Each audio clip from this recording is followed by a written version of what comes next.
Hi my bessies, welcome back to Explorewithsu. Guys, I came across this video of Seun leaving a word for the president, and if you listen to this with great attention and you analyze it, you realize that these things are actually true. Let's watch this together and comment down in the comment section and let me know what you think. But just before we go, everyone, and here is my final word tonight. And it's going to be majorly to Mr. President, President Bola Tinubu. 2 years are gone. Half of your constitutional mandate spent navigating the stormy waters of reform, resistance, and rising hardship. You came to office promising a renewed hope agenda, telling Nigerians that the pain would be temporary, like that of a childbirth, and that joy would follow. But 2 years in, the cries have grown perhaps louder, and many now wonder, when will the joy come? Inflation surged, food inflation went to an all-time height, transport costs were tripled, and the average Nigerian now spends more of their income just to eat, as if they are lucky. Petrol is hovering over 700 naira per litre, and electricity tariffs have risen even as supply is still very erratic. And yet, the Nigerian people, resilient, loyal, enduring, have held on. But holding on cannot be the national plan. You promised to lift millions out of poverty, create thousands of digital jobs in 24 months, and double power generation. These were not poetic aspirations. They were campaign commitments. Mr. President, time is not on your side. You have just 12 months before the political season begins to whisper again. If ever there was a time to show the fruits of sacrifice, it is now.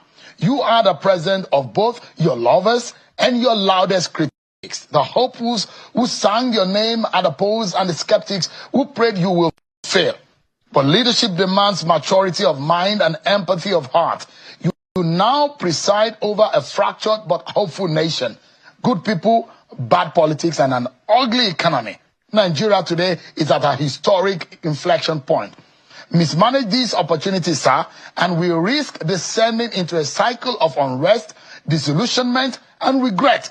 But if you rise, Mr. President, to the moment, and you could become a defining leader, one whose name is etched in gold as a man who brought Nigeria back from the brink, you must ignore sycophants who clap in darkness while citizens cry in daylight. Mr. President, please urgently surround yourself with thinkers, doers, and patriots, not just loyalists.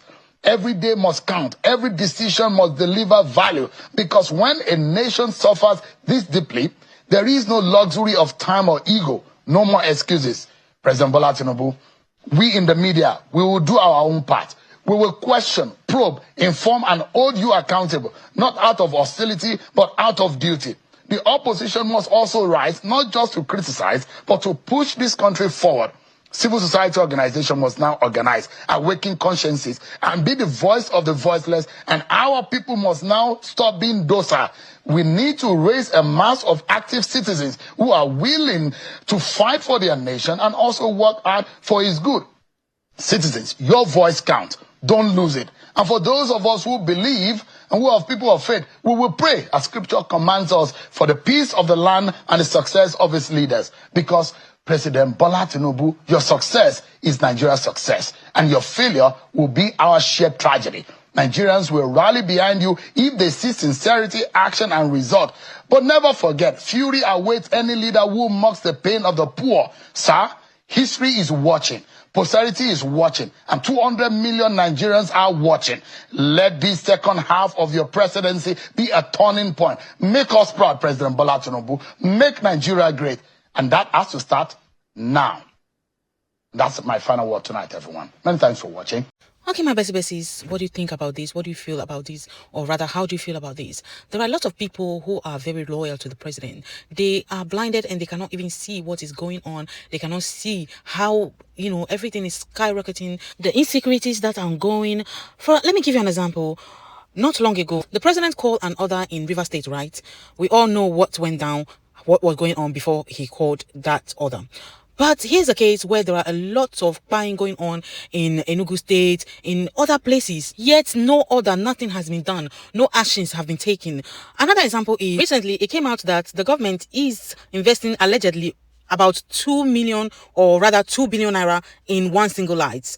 What is that needed for when people are hungry, when people need job, when the youth are studying? They are doing a whole lot, but they are not getting the job to do. Why not invest all that money in creating job opportunities for people, investing it in the economy of the country?